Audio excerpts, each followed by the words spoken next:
Payakumbuh dianugerahi Tuhan dengan bentang alam yang menakjubkan.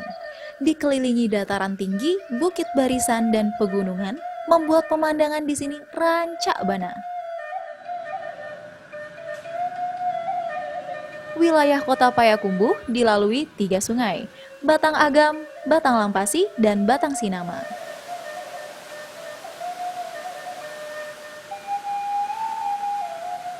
Kota Payakumbuh merupakan kota persinggahan.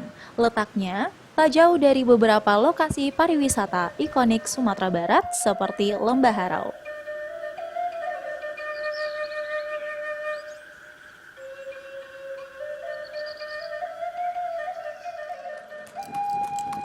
Kota ini juga menjadi penghubung antara Kota Padang dan Pekanbaru. Tak hanya sektor jasa dan perdagangan yang menjadi andalan. Sektor pertanian tak kalah penting karena kota ini dikaruniai tanah yang subur.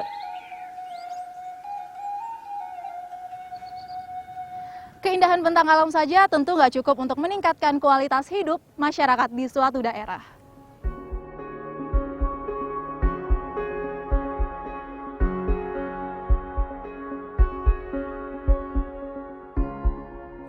Seperti di sini, pembangunan infrastruktur mempunyai peran yang gak kalah pentingnya untuk memajukan masyarakat Payakumbuh.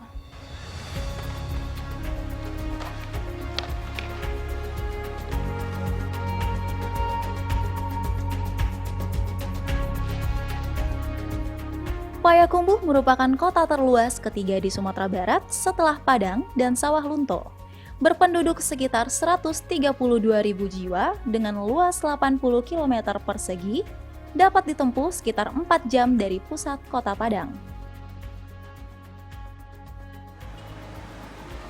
Tahun demi tahun, kota ini terus berbenah, terbukti dengan sederet penghargaan yang sudah berhasil diraih. Di antaranya predikat Kota Sehat dari Menteri Kesehatan sebanyak 9 kali. Tahun lalu Payakumbuh memperoleh predikat tertinggi Kota Sehat yakni Swasti Sabha Wistara. Penghargaan lainnya, STBM berkelanjutan sebagai kota stop BAB sembarangan pun berhasil diraih tahun 2019. Namun, usaha menghilangkan perilaku BAB sembarangan terus digalakkan hingga sekarang.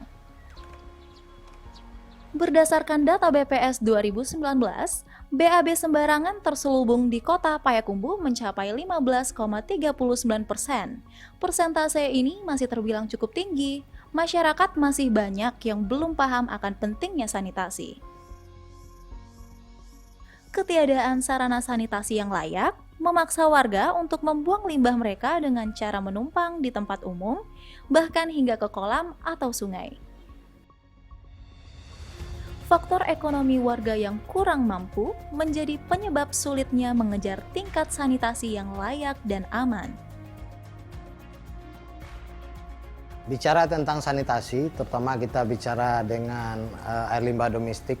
Jadi kota Payakumbuh itu kalau kita beranjak 4 tahun belakang atau 5 tahun belakang, itu sebenarnya akses untuk sanitasi khususnya limbah domestik sebenarnya sudah cukup baik, dan diantaranya memang kita akui masih ada sekitar 1% yang penduduk kita atau kepala keluarga kita dengan penghuninya yang masih buang air sembarangan. Pemerintah Kota Payakumbuh terus mengupayakan perubahan perilaku masyarakat dalam mewujudkan akses sanitasi yang layak menjadi aman dan berkelanjutan.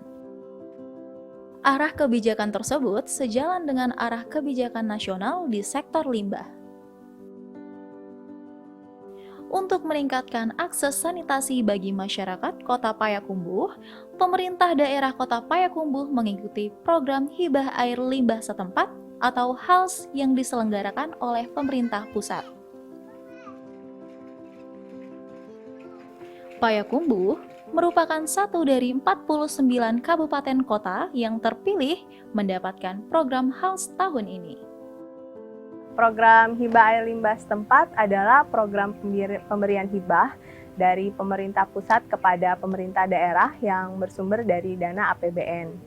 dan bersifat output based, di mana pemerintah daerah diminta untuk melaksanakan pembangunan dan pelayanan terlebih dahulu, sementara pencairan dana hibah baru dilakukan setelah masyarakat mendapatkan pelayanan yang memenuhi syarat dan standar teknis yang telah ditetapkan dalam pedoman pelaksanaan.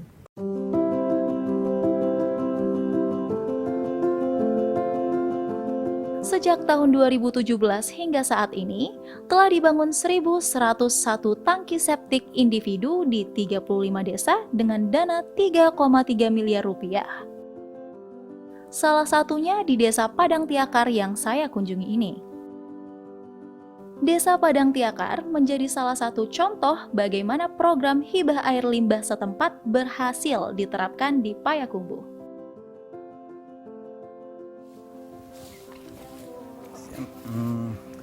Jadi Mbak, ini tangki septik yang kita bantu untuk masyarakat melalui program khas tahun 2021.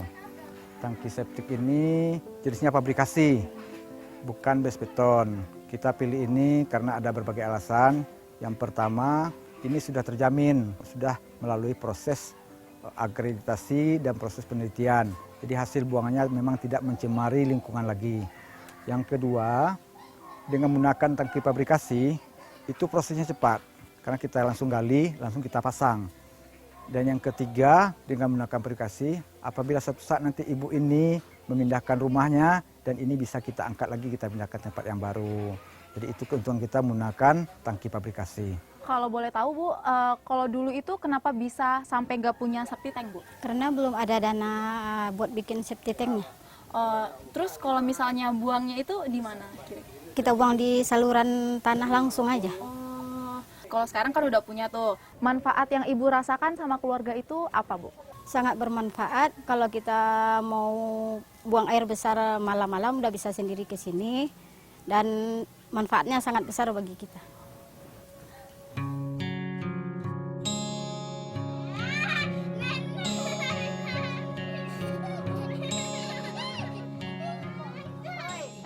Pengadaan tangki septik merupakan upaya peningkatan sanitasi dari tingkat layak menjadi aman. Kualitas tangki septik mengacu pada standar nasional Indonesia. Harus kedap air, volume tangki yang sesuai dengan SNI, memiliki lubang kontrol dan ventilasi, serta tersedia pipa masuk dan keluar. Limbah juga harus dipastikan disedot, diangkut dan dibuang dengan truk tinja secara reguler ke instalasi pengolahan lumpur tinja. Tangki septik harus dikuras secara berkala, setiap 2-3 tahun sekali, karena kotoran yang masuk ke tangki yang sudah penuh tidak akan mengalami pengolahan lagi.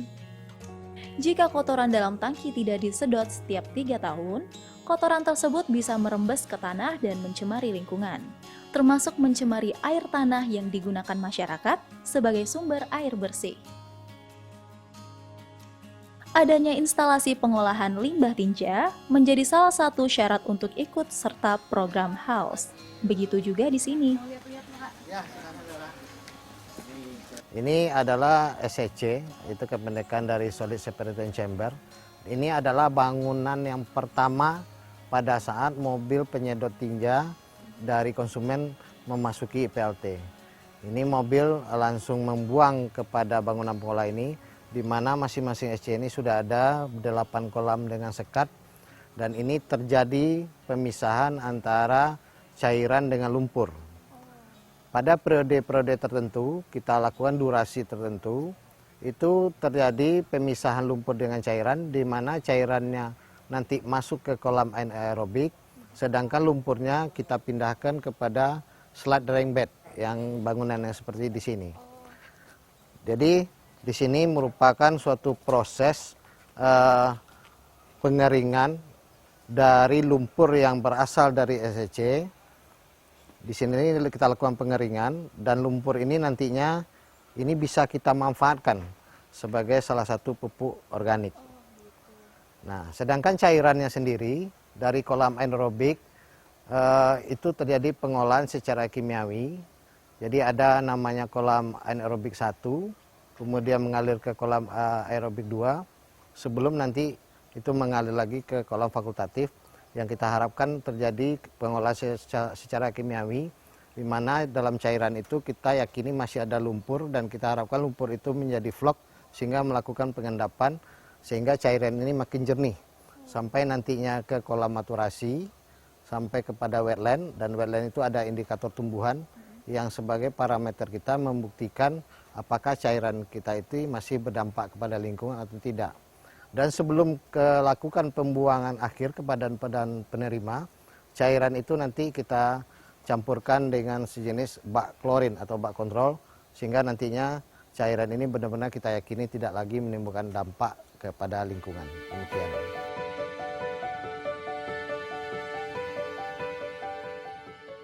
Payakumbuh terus berpartisipasi dalam program HAL setiap tahunnya, dimulai sejak 2017 hingga sekarang.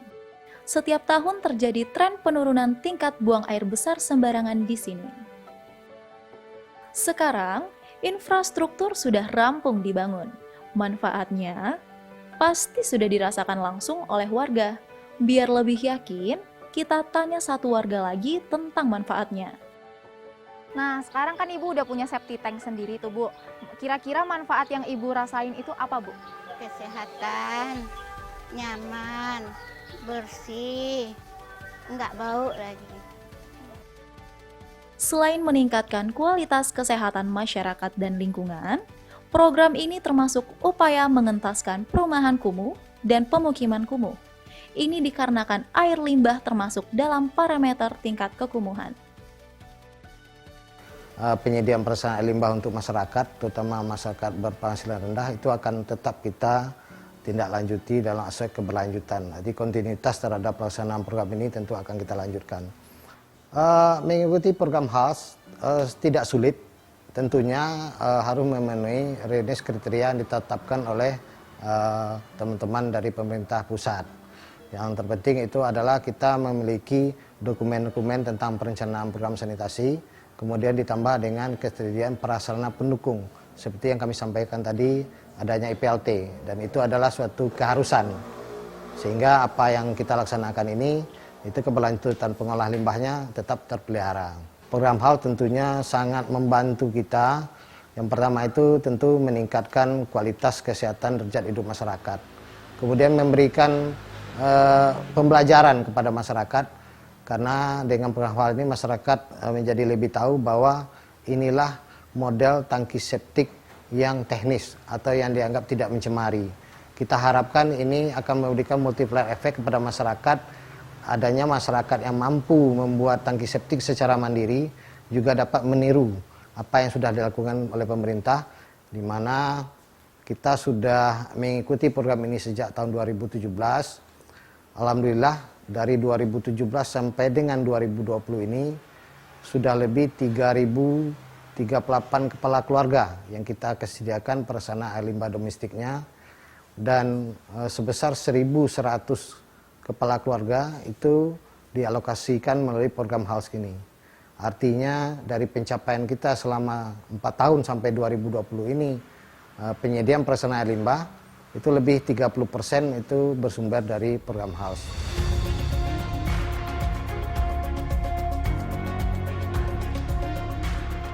Adanya infrastruktur sanitasi yang aman bagi warga Payakumbuh menjadi titik dimulainya harapan baru untuk hidup yang jauh lebih baik.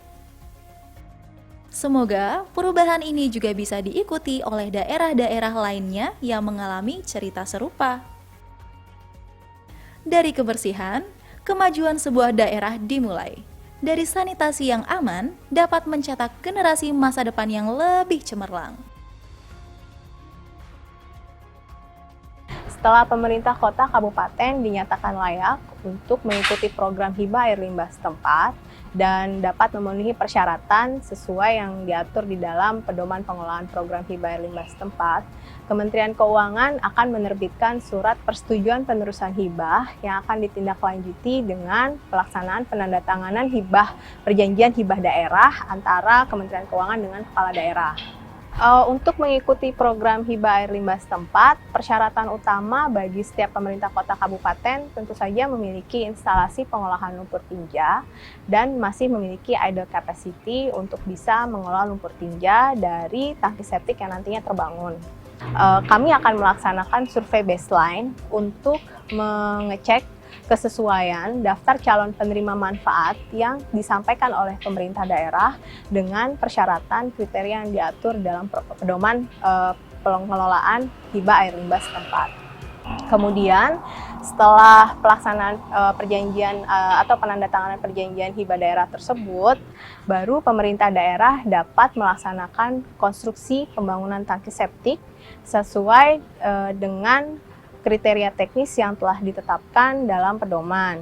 Setelah pelaksanaan konstruksi, tentu saja kami akan melaksanakan verifikasi terhadap hasil pembangunan yang telah dilakukan sesuai dari apa yang telah dilaksanakan oleh pemerintah kota kabupaten dan kemudian ditindaklanjuti dengan pelaksanaan uji petik yang dilaksanakan oleh BPKP. BPKP akan melakukan pengecekan terhadap hasil laporan review verifikasi yang dilaksanakan oleh tim konsultan kami terhadap hasil verifikasi pelaksanaan pembangunan tangki septik yang dilaksanakan oleh pemerintah daerah. Kemudian setelah pelaksanaan uji petik BPKP, pemerintah daerah atau pemerintah kota kabupaten akan mengajukan permintaan rekomendasi kepada Balai Prasarana Permukiman Wilayah selaku PPMU dari program hibah air limbah setempat. Berdasarkan hasil rekomendasi tersebut, kami CPMU Hibah Sanitasi akan menerbitkan surat pertimbangan penyaluran dana hibah kepada Direktorat Jenderal Perimbangan Keuangan sebagai dasar pemerintah daerah melaksanakan atau mengajukan proses pencairan dana hibah. Kemudian, pemerintah kota kabupaten juga dipersyaratkan untuk memiliki strategi sanitasi kota yang masih terupdate. Kemudian dari situ kami akan mengirimkan penawaran untuk mengikuti program dan pemerintah daerah diminta untuk menyampaikan dokumen persyaratan yang diatur sesuai dengan pedoman pengelolaan program hibah air limbah setempat.